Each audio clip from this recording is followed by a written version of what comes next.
12 जून को दोपहर 1:30 बजे के करीब अहमदाबाद में हुए प्लेन क्रैश के ठीक बाद एक वीडियो सोशल मीडिया पर काफी वायरल हुआ था, जिसमें एक मां धधकते शोलों के बीच अपने बेटे को ढूंढती नजर आ रही थी। ये दृश्य इतना भावुक कर देने वाला था कि मां की ममता और बेटे के लिए बदहवास मां आंख की लपटों के बीच अपने लाल को काफी देर तक ढूंढती रही। अपने 14 साल के बेटे आकाश को बचाने के लिए आग में कूदी मां बेटे को तो बचा नहीं सकी, लेकिन खुद इस आग में बुरी तरह झुलस गई। सीताबेन का अब अस्पताल में इलाज चल रहा है, जहां उनकी हालत कुछ ठीक नहीं है, यानी कि सीताबेन इस वक्त गंभीर स्थिति में है।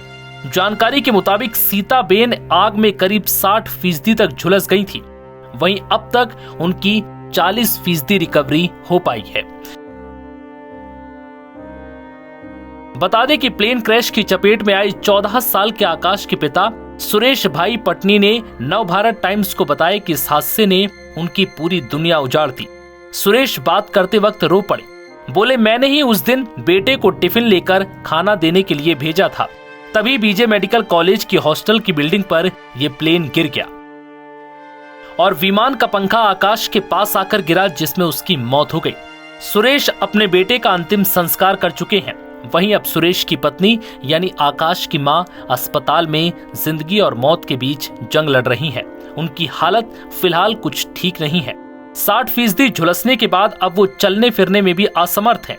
बता दें कि 12 जून को दोपहर 1:30 बजे के करीब अहमदाबाद के मेघाणी नगर स्थित बीजे मेडिकल कॉलेज के हॉस्टल पर जब एयर इंडिया का लंदन जा रहा ड्रीम लाइनर विमान क्रैश हुआ, तब ये वीडियो सामने आया था, जिसमें एक महिला अपने बेटे को बचाने के लिए आग की लपटों के बीच दौड़ रही थी और सबसे मदद की गुहार लगा रही थी, जिसके बाद महिला की पहचान सीताबेन पटनी के तौर पर हुई।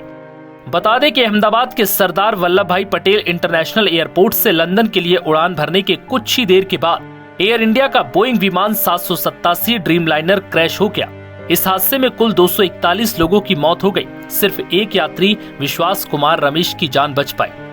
एयर इंडिया के अनुसार विमान में सवार 230 यात्रियों में से 169 भारतीय, 53 ब्रिटिश, 1 कनाडाई और 7 पुर्तगाली नागरिक थे। इस विमान हादसे में गुजरात के पूर्व सीएम विजय रूपाणी का भी निधन हो गया। विमान के एक मेडिकल कॉम्प्लेक्स में दुर्घटनाग्रस्त होने से विमान में सवार एक यात्री को छोड़कर सभी की मौत हो गई, जबकि 29 लोग जो जमीन पर थे उन्होंने भी इस हादसे में अपनी जान गंवा दी।